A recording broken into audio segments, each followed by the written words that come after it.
With political upheaval spreading across Eastern Europe, Poland is facing its biggest crisis in 8 years. The foreign debt is $47 billion, inflation is running at 60%, and demands for change are everywhere. Next on Dateline, a special hour-long report from Poland. 7:30 Saturday night, 7 o'clock in Adelaide. Sunday night, a powerful war drama from China, The One and the Eight. 到死都不知道怎么做人，白活了。 Set during a critical period in the Sino-Japanese War, it is the story of 8 criminals led by a wrongly accused traitor who joined besieged Chinese troops in a furious battle against Japanese forces. 你不要命了？痛快，哈哈，真痛快！兔崽子们，来吧！ An exciting adventure that announced the new spirit in Chinese cinema, The One and the Eight. David Stratton's Movie of the Week, Sunday night, 8:30, SBS. Stop it. You've got the condoms, haven't you? No, I forgot. But we agreed to use one. I know, but I haven't got AIDS, have I? I don't know. That's the problem. You could have it. I could have it. Just because we've known each other a while doesn't mean anything. So what are you saying? Sorry. No condom, no sex. Well, if that's the way you want it. Where are you going? There's a late-night chemist around the corner. On Monday, we continue to painfully expose the human cost of credit. How Western banks have plunged the third world to new levels of poverty. Bad medicine tastes bad. The IMF says to the contrary, you don't have the money. You've got to either devalue your currency, cut your public expenditures, get rid of the subsidies, because your society isn't functioning and you have no other plan. They want us to organize our economy to pay the debt. We want to organize our economy to eat, to survive. A disturbing account of economic chaos, wealth and poverty. A matter of life and debt. 7:30 Monday, SBS.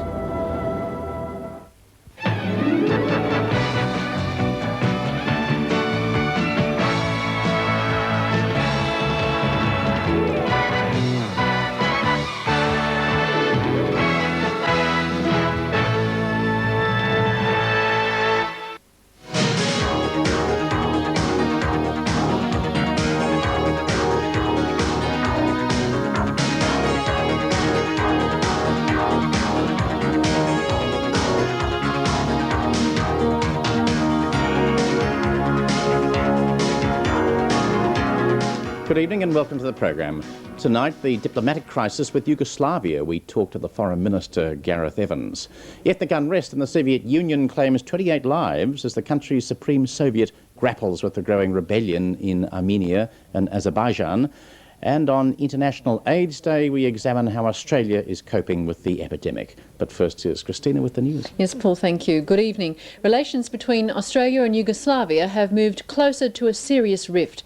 Foreign Minister Gareth Evans has presented the Yugoslav government with an ultimatum to be met by 6 p.m. tomorrow. Hand over the gunman responsible for the shooting of 16-year-old Josef Tokic, or the Sydney consulate will be closed and staff asked to leave the country by Monday. Although Yugoslav authorities maintain they want to cooperate fully in the investigation of last Sunday's shooting, today their ambassador to Australia presented a diplomatic note which has turned the situation into a stalemate. Australia has demanded police access to the security guard believed to have fired the shots, assurances he won't leave the country, and access to the weapon for forensic examination. But in response, Yugoslavia now says only if police action is taken against those who trespassed on the Sydney consulate. There can be no dispute that the government has legitimate right to claim that not just one person who has been involved in the incident be questioned and interrogated, but others as well. It's a condition unacceptable to Australia, which has demanded the security guard be surrendered to New South Wales Police by 6 o'clock tomorrow evening, or the consulate will be closed and all staff expelled. Foreign Minister Gareth Evans says the police are satisfied they have sufficient evidence to charge the man with shooting with intent to cause grievous bodily harm, an offence which can result in a life sentence. Heavy rain is hampering rescue efforts in Bangladesh as it tries to come to grips with the worst cyclone to hit the country in 20 years. 600 people have been confirmed dead, but officials say the toll could reach 5,000. The storm roared in across the Bay of Bengal, fierce winds and blinding rain snapping trees, reducing shanty towns to deadly flying debris, said to have killed more than 100 people in one region alone. Fishermen tell of a 5-metre tidal wave that wrecked and swamped boats. Most coastal villages had heeded government cyclone warnings and evacuated before the worst of the storm hit. Many of those who didn't get the message are among dozens missing. This storm is said to have struck with even more ferocity than a 1970 cyclone which killed 500,000 people. Bangladesh, one of the world's poorest countries, is still appealing for international help to repair damage done by devastating floods in August and September. That effort has been dealt a crippling blow with massive power outages, disruption to telephone and transport links and renewed inundation. Egyptian President Hosni Mubarak and King Hussein of Jordan have agreed to lead an Arab campaign to have PLO leader Yasser Arafat's planned UN General Assembly address switched to Geneva. Their meeting in Cairo came as the General Assembly overwhelmingly passed a resolution calling on the US to reconsider its refusal to issue a visa for Arafat. The resolution was adopted by 151 votes to 2. Israel and the US opposed it. Britain abstained. US Secretary of State George Shultz says the US will hold firm on its decision. It's something that we must. East-West relations have been high on the agenda of a working lunch between French President François Mitterrand and British Prime Minister Margaret Thatcher. Mrs Thatcher rejected the Kremlin position that the holding of a human rights conference in Moscow depended on the success of proposed conventional arms talks. The British Prime Minister said it depended instead on an enormous improvement in Soviet human rights before the planned conference date of 1991. And Solidarity leader Lech Wałęsa has put up a strong showing in a live debate on Polish television. Wałęsa was challenged to appear by the leader of the country's officially sanctioned trade union, Alfred Miodowicz. The TV audience was treated to some unprecedented public criticism of the government. Wałęsa called on Warsaw to follow Moscow's example and do away with Stalinist-style repression in politics. Back home, the federal government has marked World AIDS Day by launching a controversial TV awareness campaign aimed at teenagers. The World Health Organization estimates that more than 1 million people will have contracted the deadly virus by 1991. Next time you go to bed with someone, the so-called sexual chain is represented here in one of 2 AIDS awareness advertisements which will run between now and April. They target young, sexually active adults, encouraging safe sexual practices, particularly the use of condoms. But the crucial homosexual and bisexual link isn't illustrated because some television stations refuse to offend their audiences by showing males in bed together. It's a stand condemned by our health minister. Prevention cannot be achieved through silence, through isolation, through exclusion, through denial or through disassociation. The 16 to 24 age group is targeted because it's a time of sexual experimentation, and research shows a reluctance then to employ safe sex practices. Turning to business and financial news, and Sir Ron Brierley's Industrial Equity Limited has won a controlling stake in retailer Woolworths. IEL has taken its stake to just more than 50% of the company, which is valued at almost $830 million. Official figures released today forecast housing starts in Australia's overheating housing industry are heading for a 15-year high. Commencements in September quarter rocketed to an annual rate of 172,000, up 50% on last year. And the multi-million-dollar court battle over the privatisation of the Fairfax media empire may take another year before it's resolved. Only one witness, Fairfax proprietor Warwick Fairfax, has given evidence since the case began in mid-October. The Confederation of Australian Industry says it won't accept a wage system that isn't tied to improvements in productivity. The statement by the employer group follows the decision by the ACTU executive endorsing a new wage strategy which does away with inflation-linked pay rises. Despite earlier reports that some left-wing unions had their misgivings, ACTU President Simon Crean says the executive was unanimous in making award restructuring an industrial priority for 1989. Once the system is in place, the opportunity for wage increases for all of the workforce will develop from the system. But restructuring will mean variable wage outcomes. We've got between now and February to have those further discussions with unions about their concerns. The restructuring exercise is not designed to keep anyone out. The aim of the review is to simplify and modernise the award structure, reduce the number of job classifications, create career paths for all workers, and establish links between education and training and classifications and wages. To stocks, the national share market posted its fourth straight fall, with brokers predicting negative market sentiment until the new year.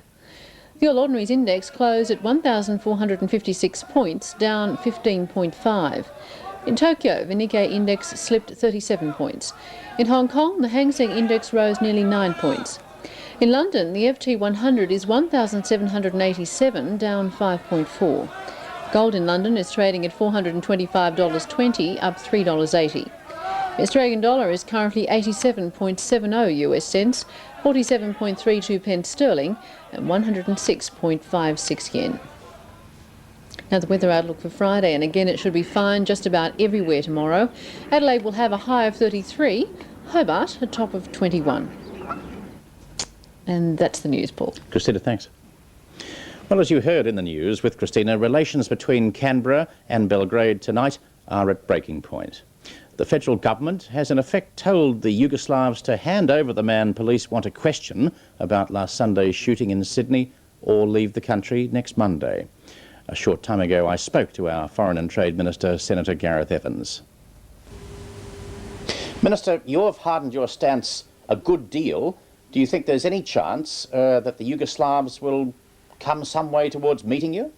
All I can say is that I hope so, now that they appreciate, if they haven't before, the seriousness with which we do regard this incident. We've been behaving in a fairly low-key and measured way throughout the week, hoping for cooperation, expecting it in the light of what they said last Monday, but not ultimately getting it. And it's become apparent that unless we do something fairly dramatic of the kind that we've done today, we're facing a protracted impasse. Why do you think you've not got any cooperation so far?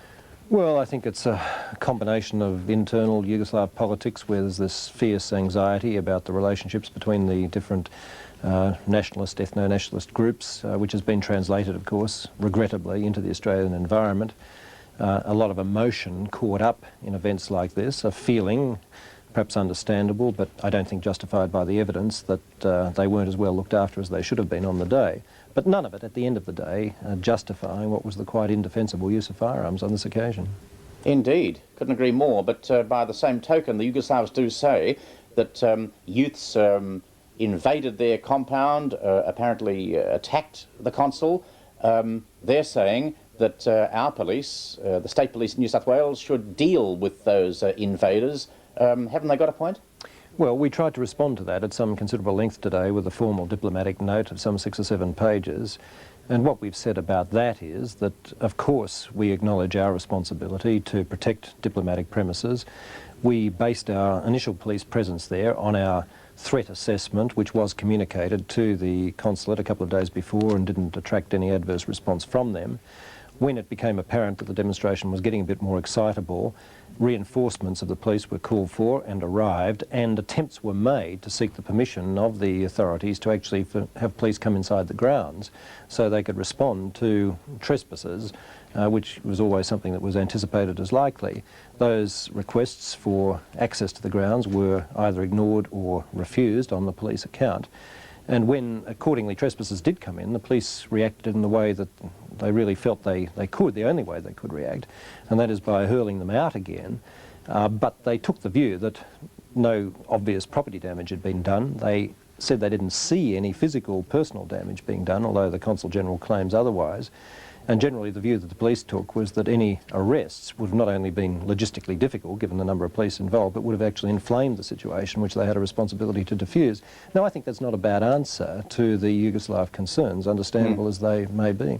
Minister, you've issued your deadline. If there's no response, then you will close the consulate. Next Monday evening, if there's no progress at all, those people will be sent back home. That means, does it not, that the person identified by you and alleged to have fired a shot which hit that 16-year-old boy in the throat, he'll get off scot-free because he'll go home too? Well, in that sense you're right, and that's regrettable, but it seems to be forced upon us by the Vienna Convention affecting consular relations that I've been fully briefed about by my department, and they take the view that, ironical as it may be, regrettable as it may be, once you take a decision to close a consulate or an embassy like this, and you do in fact order people out of the country, then you do have to guarantee them safe passage. Okay.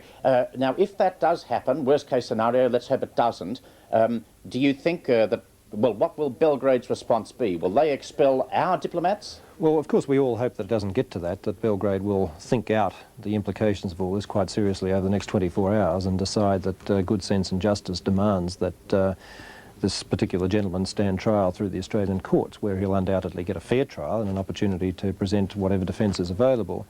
We have, of course, paid regard to the possibility of retaliation. I don't really want to speculate about the likelihood of that, except to say that we have taken into account, and we've taken the view that the possibility, nonetheless, ought not to deter us from the path that we've taken. Okay, Foreign Minister, many thanks for coming on SBS tonight. Thank you, Paul. The second day of the Federation of Ethnic Communities Councils of Australia Congress saw the opposition defend its position on its so-called One Australia policy. The opposition leader, John Howard, only belatedly added onto the agenda, was defiant, reaffirming his criticism of what many in his audience would have regarded as sacred. Mr. Howard wasn't savaged, but if today's proceedings are any guide, he's still got a long way to go before he wins over the non-Anglo-Celtic community, or their official representatives at least. Well, our Bureau Chief Lorenzo Boccabella was there. Lorenzo, how was John Howard received today? He didn't get as hostile as reception as I thought he would get. Talking to some of the delegates earlier, there seemed to be a lot of resentment towards John Howard. But at the same time, I think this incident of the shooting of the Yugoslav lad has put some calmness, a bit of responsibility into a lot of people. Perhaps they wouldn't admit this, but you can feel that they didn't want John Howard's appearance as looking like a repeat of so-called ethnics shouting at each other, not looking like the calm, taciturn attitude that most Australians have. They weren't, I don't think, too impressed with John Howard's performance, because he's still got a long way to sell this One Australia concept. A lot of them still think this means some controls, perhaps even censorship of the way they think. So I'll now play some highlights of John Howard's press conference, of John Howard's speech today. But if multiculturalism is endeavoured to be erected into an all-embracing national cement for all Australians, then I believe that it is inadequate to the task. And that is my reservation, and there is my criticism, because the only thing... Well, all right, you may boom, I mean, you may do that, please, and I will be very happy. I will be very, very happy at the end of my speech to answer any questions that you would like to ask me. I'm still not clear, what is this Australian identity that we are supposed to identify and embrace? How do you fit into it? How does anybody, how do I fit into it? How do you fit into it? The thing that brings us together is the fact that as Australians, we ought to work towards a state of affairs in this country where the reality of living in Australia and the opportunity provided by living in Australia is the same for you as it is for me and for other people whose background may be different. But some of the things that the Prime Minister has said during the course of this debate must be repudiated, particularly in front of this audience. During the Lygon Street Festival, in front of the Italian President and saying, no doubt for the benefit of the cameras and the assembled audience, that John Howard says you can only speak Italian at home. Well, that's nonsense. If I could speak it better, I'd speak it now. To try and... No, I mean, if you weren't impressed with a couple of things I said earlier, you'd be even less impressed with my Italian.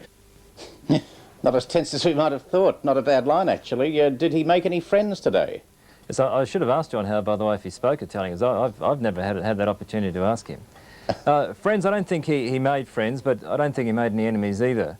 I think what we're starting to see out of the confusion that the opposition policy is creating is that once upon a time the Liberals could almost count on big majorities in the Eastern European vote, you know, the people who came from communist countries and wanted to be strongly anti-communist, anti-socialist, and some would say anti-Labour. Same with the Indo-Chinese community. A lot of those were the preserve of the Liberal Party. And what we don't know now is to what extent are these communities being lost to the Liberal Party, or perhaps being taken over by the Democrats or Labor, because, as we saw today, the questions came from a wide range of people of various ethnic origins expressing this confusion and concern. One of the people I spoke to today was the Western Australian Ethnic Communities Council Chairman, Mr. Narayanan, and I asked him today what he thought of John Howard's stance. I'm disappointed. I have indicated before that I was very disappointed with his attitude. First of all, there isn't, in my view, a shred of evidence that immigration has caused any disruption to social cohesion. There isn't any. By pointing at one particular group, he has done untold harm to the cause of social harmony, because extremist groups seem to have come out from woodwork, and rightly or wrongly, they may believe that they have been given some support at the highest of political levels. Mr. Howard could have clarified his position with probably a couple of words, but for some reason he didn't want to do so. Paolo Totaro, well, what's the strategy now of the ethnic communities? Where do they go from here, Lorenzo? Well, the focus now is on Cabinet meeting next Monday. They're going to be considering the government's response to the Fitzgerald inquiry. And today there was a special workshop on immigration where some of the members there were able to get what looks like a draft copy of certainly Senator Ray, the Immigration Minister's submission to Cabinet. There's a fair bit of concern there. So the concern is not just against the opposition, concern against the government as well. They see some of the planned steps against refugees, planned steps against illegal immigrants as a bit draconian. They want to cut out legal aid for illegal immigrants, for example.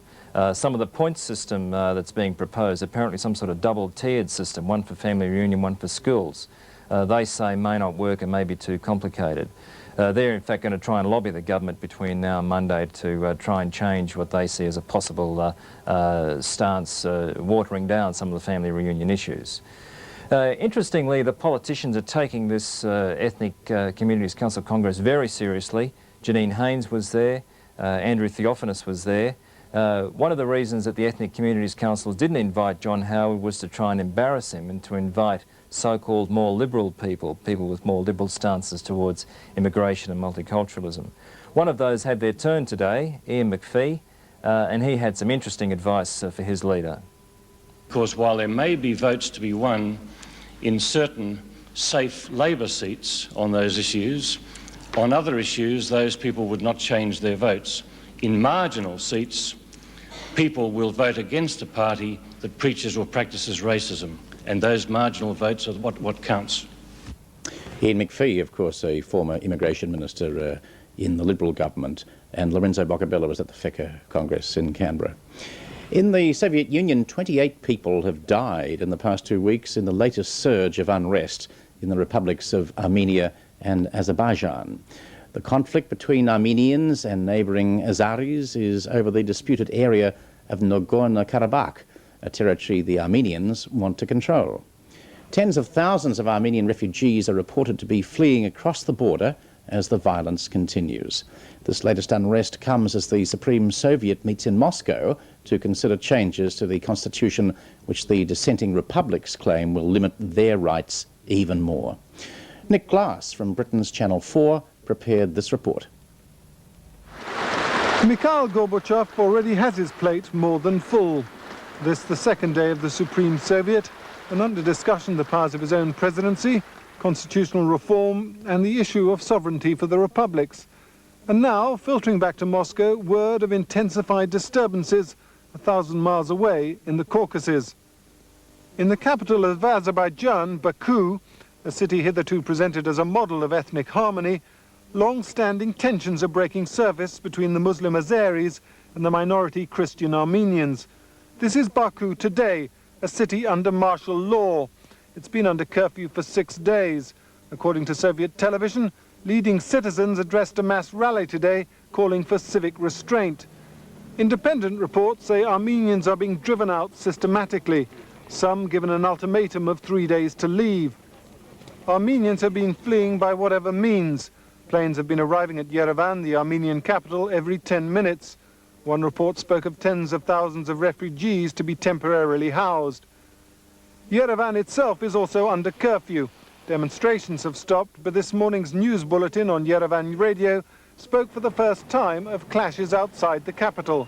A military communique that said that there had been clashes between Armenians and Azeris on the territory of the Armenian Republic along ethnic lines, and that because firearms had been used, there were wounded people and victims, which is one way of saying that people had died on both sides. The military communique said the clashes took place in 3 rural areas in northern Armenia. According to the Armenian news agency, a total of 11 people have been killed in inter-ethnic violence in the last week. It's come at a very bad time for Gorbachev. I think he'd hoped that he was able to somehow assuage the fears of these various peoples in the Transcaucasus so that they would be prepared to wait for the special meeting which he's convening in the middle of next year. It's quite obvious that these tensions are far too great to be contained by that kind of promise. And I think this really creates an emergency situation for Mr. Gorbachev. I think he's going to have to decide whether or not he's going to suppress, quite physically suppress, what's going on in that area rather than rely upon self-control and self-restraint. And it was very noticeable, I think, the pictures coming through, that the troops down there are now using the kind of equipment that we're used to seeing it used in places like Northern Ireland, but which, so far as I know, have never been used in the Soviet Union before. The refugee problem is clearly going to place enormous strains upon Armenia. If the figures are correct, that tens of thousands of people are being airlifted out of Azerbaijan into Armenia, then it's going to strain the logistics of the situation, the food supply, the housing and so on. Interestingly, and in a rather sinister way, one of the things which is being put about in Azerbaijan evidently is, let's get rid of these Armenians and thus go some way to solving our housing problem, which is actually very acute everywhere in the Soviet Union, but particularly in the larger cities such as Baku. Tonight's Soviet television news bulletin said that the situation in the 2 republics remains tense, though it says things are improving. Industrial disruption continues, but in Yerevan the curfew is to be relaxed from Monday. The news bulletin said 20,000 Armenian refugees have fled Azerbaijan. There's also an exodus the other way, Azeris going back to Baku, though it didn't say exactly how many. Nick Glass from Britain's Channel 4. Today, World Health Authorities proclaimed International AIDS Day to draw attention to the deadly virus, which so far has no cure. The Australian government launched an extensive media campaign aimed at stopping the spread of the virus through the general community. One man on the forefront of the battle to curb the AIDS virus is Professor Ron Penny, who's Chief Commonwealth Education and Services Advisor for the Australian National Council on AIDS. I spoke to him earlier this evening. Professor, how bad is the AIDS situation in Australia now? Well, Australia, in regard to Western countries, has one of the highest infection rates in the world, about the 3rd or 4th, so it's, from a numerical point of view, bad. In terms of cases of AIDS, we at the moment have about 1,100 cases since the epidemic first started, and probably up to about 40,000 Australians who are infected and carrying the virus but remain otherwise perfectly well. But how many of those 40,000, which is an enormously big number, could develop full-blown AIDS? Well, the figures unfortunately get worse every year. We used to say it was about 10 or 15%. We're now talking about up to 40% of all of those who carry the virus will ultimately develop AIDS, and about another 30% will become quite sick from some of the lesser complications of infection. Why is it so bad in this country? Because I think we've really had a period in which the virus has been transmitted before the disease was identified. And so by the time the first case was recognised in 1982, and I actually diagnosed the first case, when we started testing gay men in our study in 1984, already of 1,000 people that we tested, 40% by 1983 were already infected.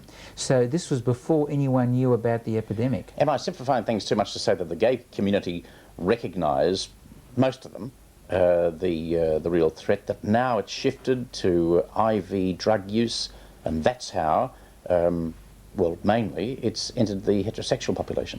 Well, I hope that most of your viewers will see it correctly as you've described it. It was originally and will continue for the next few years to be a disease that mainly affects gay and bisexual men. But as it now is rapidly moving through intravenous drug users, they represent one of the major bridges into the general community.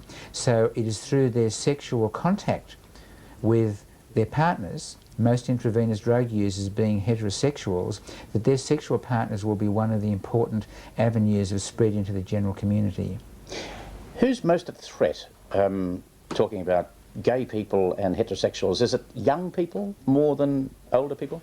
Well, unfortunately, from a recent report just made available within the last week or two, even under 20 years of age, in a particular small group of high-risk youth, there were 3% of the group that were tested were already infected. Now, why do you think that is? Well, because already people under 20 years of age begin to engage in unprotected sex, not knowing the sexual history of their partner, and already begin to experiment with drugs. And not caring about the sexual history? I think it's a combination of not caring, not knowing enough about AIDS, and more importantly, being inexperienced. The ads that we've launched today attempt to provide young people with a negotiating concept that they can negotiate with their sexual partner about the sexual history. They can raise the question of using condoms, and actually if a partner doesn't use a condom, can refuse a sexual contact. And we think that that is where young people are particularly vulnerable. Is the Australian government and all the other bodies set up, of which you're a part, doing enough, do you think, in the fight against AIDS in this country? Well, number one, we're doing as much as we're able to with the resources, and unfortunately the resources are clearly inadequate. And we would like, especially from an educational area, to have obviously far more funds to do the work. But let me say, it's not only the work at the high-profile mass media level. There's an enormous amount of funding that goes out to community-based organisations that do much of the work that carries on after the ads go to air. So we will then be looking and wanting to fund community-based organisations to young youth, high-risk youth, to gay and bisexual groups, to prostitutes who do a very good service for educating the sex worker industry. We clearly want to get schools involved. Already many schools do have educational programs, but not enough is being done. And as we've now just launched a major ongoing new educational program, I, as the Chief Educational Advisor on the Australian National Council on AIDS, are very keen to see a major onslaught on education continuously and effectively at all levels. Okay, Professor, the best of luck, and thanks very much. Thank you very much, Paul, for the opportunity of talking. Professor Ron Penny from the Australian Council on AIDS. And that's all for this evening. See you tomorrow night.